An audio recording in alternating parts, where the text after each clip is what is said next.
नमस्कार। कैसे हैं? भारत बड़ी विविधताओं का देश है।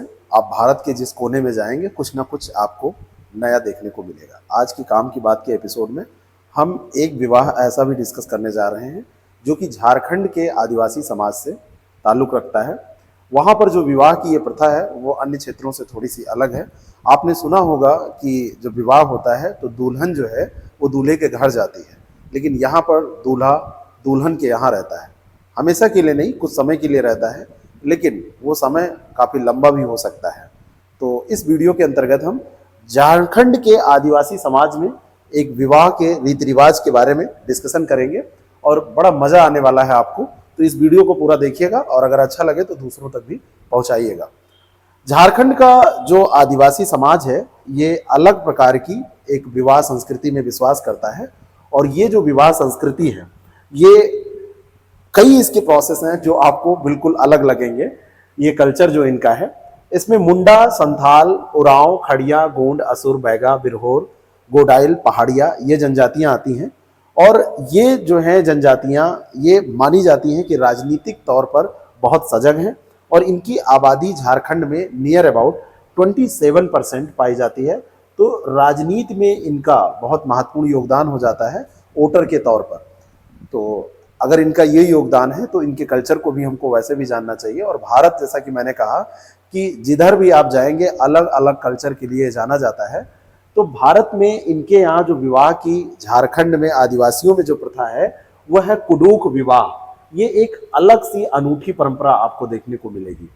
यहाँ पर क्या होता है कि जब विवाह होता है तो विवाह की जो मतलब प्रक्रिया है वो तो अलग है ही है, साथ साथ में विवाह तय करने का प्रोसेस भी बिल्कुल अलग होता है। यहाँ पर एक जब विवाह होता है तो जैसे हम लोगों के यहाँ पे क्या होता है कि एक सरावन गाड़ी जाती है जिसको पाटा बोलते हैं और एक माड़ो बनाया जाता है। इनके यहाँ क्या होता है, एक चक्की रख दी जाती है और उस चक्की को कहते हैं जाता।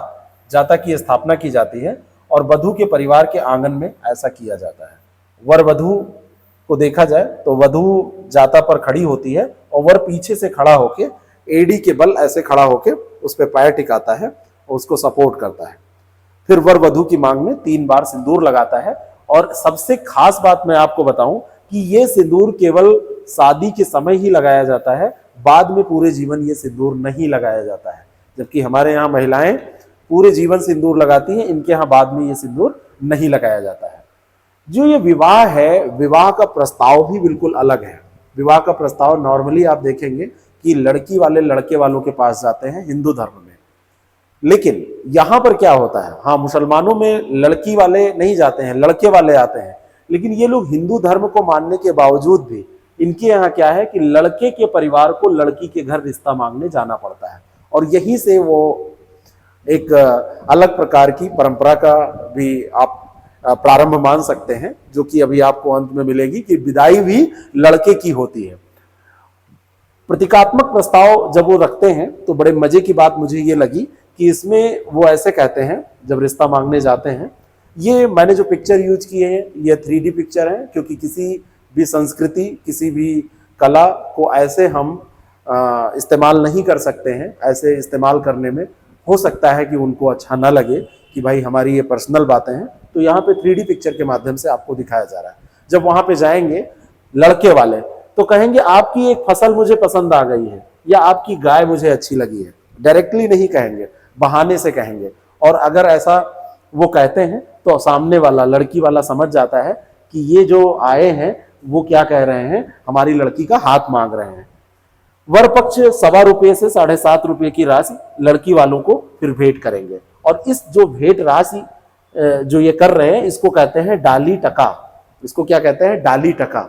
अगर ये वो स्वीकार कर लेंगे तो मान लीजिए कि उन्होंने शादी के लिए हाँ कर दिया है। ठीक है, अब यहां पर क्या होगा, शादी के लिए हाँ हो गया। अब जब शादी होने वाली है तो यहां पर एक समारोह होता है रक्त मिलन का। ये बड़ा मजेदार समारोह है। रक्त मिलन में वधू और वर छोटी उंगली से, ये इस वाली उंगली से थोड़ा सा खून निकालेंगे।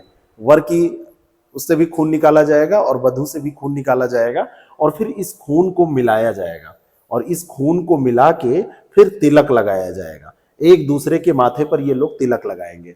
यानी कि जो वर है वो वधू के, और जो वधू है वो वर को इस मिले हुए खून से ऐसे तिलक लगा देगी। अब ये जब तिलक लगेगा तो इस तिलक का मतलब यह है कि दोनों का खून एक दूसरे में मिल गया।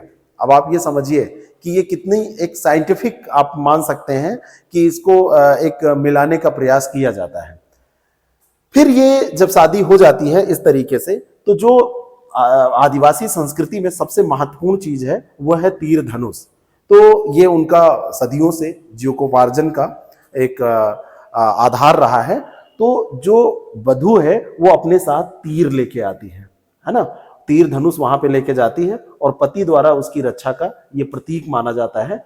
और वो धनुष और तीर ही ये पूरे जीवन में, भाई वहां पे जंगल में जो रहने वाले लोग हैं उनके लिए रक्षा के लिए ये बहुत जरूरी है। तो माना जाता है कि पूरे जीवन वो रक्षा करेगा इसका पति। माना जाता है कि तीर पुरुष को दुष्ट शक्तियों से, अनिष्ट प्रभाव से बचाता है, और इधर से जो इनका धनुष है वो अगर वो तीर लगा के उसमें मार देंगे तो अगर महिला पे कोई विपदा आ रही है तो उससे वो महिला भी बच सकती है। तो इस तरीके से ये पूरा विवाह संपन्न हो जाता है। अब बात आती है कि यहाँ पर कौन विदा होगा। तो यहाँ पर विदाई नहीं होती है, यहाँ पर जो वर है वो जाके घर जमाई बन जाता है। जब लड़की का भाई बड़ा होगा और उसकी शादी हो जाएगी तब ये यहाँ से छोड़ा जाएगा, नहीं तो तब तक ये यहीं पर रहेगा। जब लड़की का भाई नाबालिग होता है तब ऐसा किया जाता है, और अगर लड़की का भाई नाबालिग नहीं है तो फिर लड़की चली जाती है लड़के के यहाँ। तो अब ये घर जमाई बन के रहेगा। अब मान लीजिए कि इसका जो भाई है वो अभी छोटा है, तो ये धीरे धीरे बड़ा होगा, और बड़ा होके जब इसका विवाह होगा, तो जब इसका विवाह हो जाएगा लगभग 4-5 साल भी लग सकते हैं, ज्यादा भी लग सकते हैं। तो विवाह के बाद में दूल्हा दुल्हन के घर की गृहस्थी जब संभल जाएगी यहाँ, तब फिर ये जो घर जमाई है ये यहाँ से अपनी दुल्हन को लेके चला जाएगा। और क्योंकि अब इस दुल्हन का भाई जो है वो बालिग हो चुका है, अब कोई डर नहीं रह गया। अब यहाँ पर रक्षा की भी कोई दिक्कत नहीं है, और इसको खिलाने पिलाने की भी कोई दिक्कत नहीं है, क्योंकि उसकी दुल्हन आ चुकी है। तो एक विवाह इस तरीके से भी हमारे यहाँ संपन्न होता है। और इसमें एक कणसा भांडा का भी महत्व होता है। कणसा भांडा होता है एक कलश, वधू और वर दोनों की कुलों के पूर्वजों का प्रतीक इसको माना जाता है कि दोनों के जो पूर्वज हैं वो इस कलश में विराजमान होते हैं। इसमें अरवा चावल, हल्दी, दूब, घास, सरसों ये सब डाला जाता है। यानी कि ये जो है कणसा भांडा, ये पूर्वजों को इज्जत देने की, पूर्वजों का सम्मान करने की एक प्रथा है, और ये समृद्धि, खुशहाली, मिलन और आदिवासी भाईचारे का प्रतीक मानी जाती है। जब इनकी शादियां होती हैं तो ये लोग शादी की सारी रस्म महिलाएं ही यहाँ पर करती हैं। ये लोग मस्ती करती हैं खूब। हमारे यहाँ भी शादी को रियल में एंजॉय महिलाएं ही करती हैं। जितनी ड्रेस खरीदी जाती हैं वो देखिए सब महिलाओं के द्वारा अच्छी अच्छी ड्रेस खरीदी जाती हैं। पुरुष वर्ग तो बस लास्ट में कहता है कुछ भी पहन के चल देगा। खैर धीरे धीरे अब पुरुष वर्ग भी ब्यूटी पार्लर जाने लगा है। पुरुषों की सीमित भूमिका इसमें होती है, कोई विशेष रोल नहीं होता है। कुछ रस्में घर के सबसे गोपनीय कमरे में होती हैं, जैसे शादी की रस्म। जब दूल्हे को लेके जाया जाता है, एक विशेष कमरा होता है और उस कमरे में लेके जाते हैं, और वहीं पर बहुत सारी रस्में होती हैं। जैसे यहाँ पर भी पायल चुराई वाली रस्म होती है और बहुत सारी रस्में, तो ऐसे ही उनके यहाँ भी होती हैं। और एक ये मतलब कमरा विशेष होता है, वहां पर लेके जाते हैं और वहां पर ये रस्म अदायगी पूरी होती है। और ये एक छोटा मेहमानी की रस्म भी होती है। लड़की के घर वाले लड़के के घर जाते हैं और वहां से जानकारी एकत्र करते हैं कि जहां हम शादी कर रहे हैं क्या वो सब कुछ सही है, वहां पर संपन्न है वो लोग, रोजगार क्या करते हैं, जमीन कैसी है, खेती पेड़ पौधे कितने हैं, क्योंकि इनके प्राकृतिक संसाधन बड़े महत्वपूर्ण होते हैं। तो इसको छोटा मेहमानी की रस्म कहते हैं।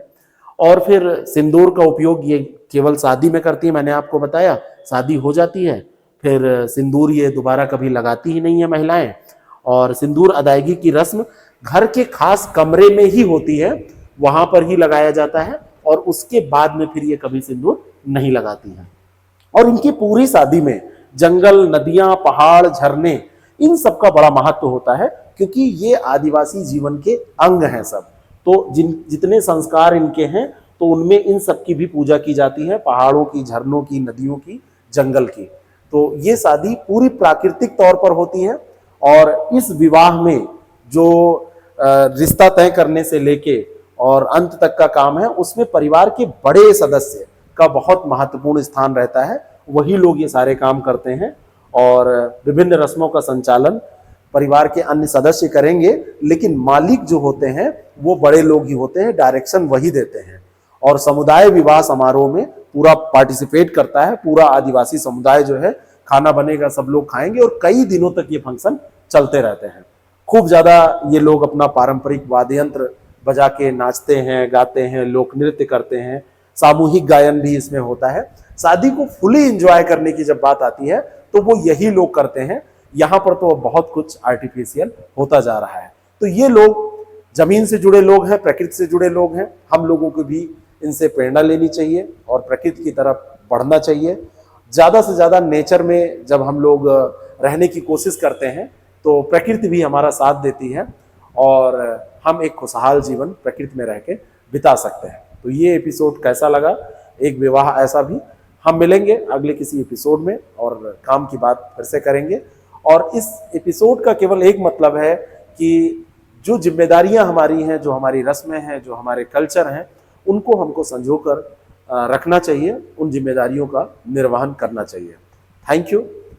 और आप लोग ये जो देखते हैं और इसको शेयर करते हैं, इसके लिए बहुत बहुत धन्यवाद। जय हिंद, जय भारत।